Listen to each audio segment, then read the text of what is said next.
इस साल कराटे के अंदर हिस्सा लेने के बाद पहले यहाँ तालुका लेवल पर, फिर उसके बाद कालोल में जो प्रोग्राम हुआ उसमें जिला लेवल पर उन्होंने नंबर हासिल किया है।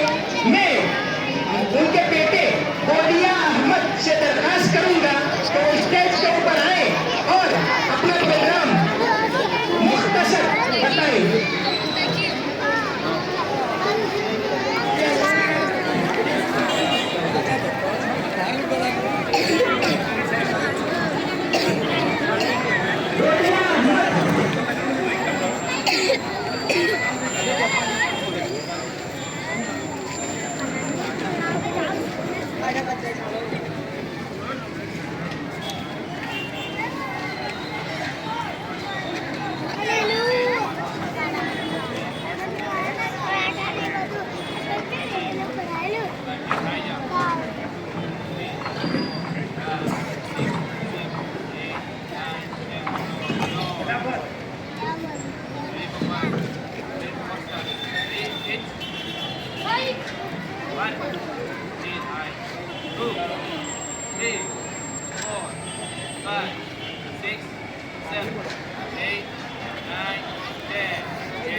Hello.